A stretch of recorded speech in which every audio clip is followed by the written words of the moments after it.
Shalom, Assalamualaikum warahmatullahi wabarakatuh. Om Swastiastu, Namo Buddhaya, salam kebajikan. Nama saya Jafiro Rafael Lasut dengan NIM 2207110847, kelompok 6 dalam mata kuliah Perbandingan Hukum Tata Negara. Saat ini kita akan membahas materi tentang perbandingan sistem pemilu. Sistem pemilu dalam negara demokrasi, pemilihan umum pemilu adalah syarat prosedural yang harus dipenuhi. Pemilu menjadi sarana yang penting bagi negara untuk melakukan proses pergantian pemimpin secara adil dan bagi masyarakat untuk melakukan partisipasi politiknya secara bebas. Dalam pemilu, masyarakat dapat memilih pemimpin yang mereka anggap lebih baik dalam pemilu. Partai politik dan para kandidat dapat memperebutkan jabatan politik secara adil dan terbuka. Semuanya dilakukan dalam batasan aturan yang jelas dan cara-cara yang sudah disepakati. Tiap warga negara berhak untuk secara bebas memilih calon pilihannya sendiri, dan tiap kandidat dapat memiliki kesempatan yang sama untuk berjuang meyakinkan pemilih agar memilih dirinya di balik suara. Dengan demikian, melalui pemilu tercipta perputaran kekuasaan yang memadai dengan kesempatan yang terbuka luas bagi siapa saja yang memiliki kemampuan dan keahlian. Pemilu memungkinkan munculnya pemimpin-pemimpin politik baru yang diharapkan memiliki kemampuan yang lebih baik. Apa itu sistem pemilu? Sistem pemilu secara sederhana dapat diartikan sebagai sistem penyelenggaraan pemilu yang digunakan di sebuah negara untuk menentukan cara penyelenggaraan dan penentuan hasil pemenang pemilu. Sistem pemilu adalah sarana rakyat di seluruh dunia. Terdapat ratusan jenis sistem pemilu umum. Sebagai besar dapat dikategorikan dalam dua jenis, yaitu sistem pemilu sistem pluralitas atau mayoritas, kedua sistem proporsional. Beberapa keunggulan dan kelemahan sistem mayoritas dan pluralitas adalah: keunggulan, kecenderungan hubungan lebih erat antara wakil terpilih dengan pemilihnya. Yang kedua, mendorong penyederhanaan jumlah partai politik, partai dan surat tidak memadai, cenderung menggabungkan diri dengan partai lain atau tidak bertahan lama.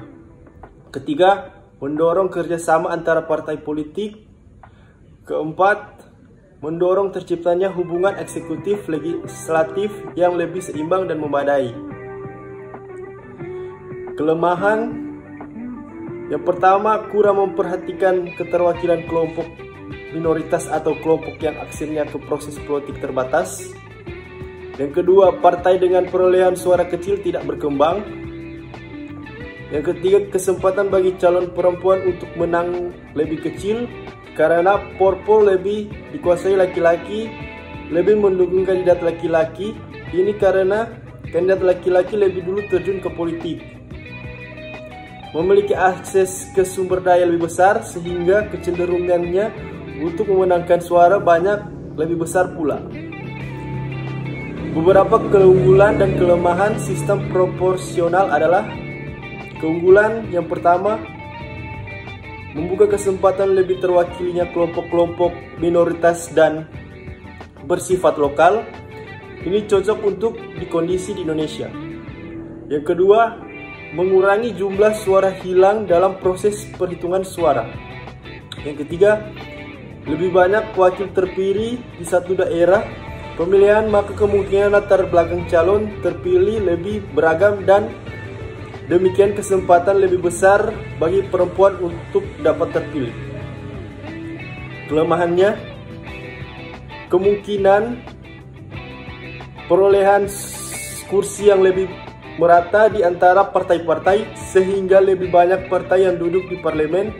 Pengambilan keputusan di parlemen kemungkinan tidak efisien, mengurangi jumlah suara hilang dalam proses perhitungan suara.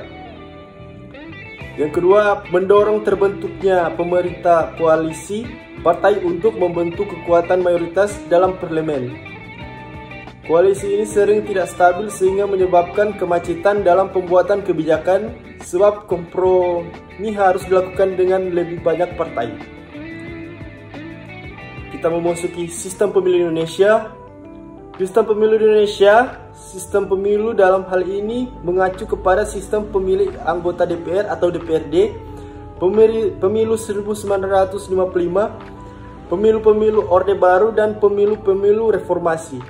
Dilaksanakan berdasarkan sistem proporsional. Sistem ini dianggap cocok bagi kondisi Indonesia yang sangat menyebut komposisi penduduk serta kepentingan dalam kondisi ini.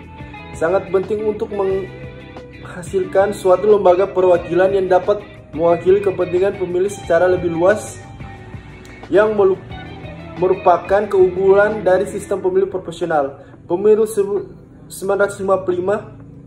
dikenal sebagai pemilu yang berhasil dan terselenggara secara lancar serta bebas dari kekerasan.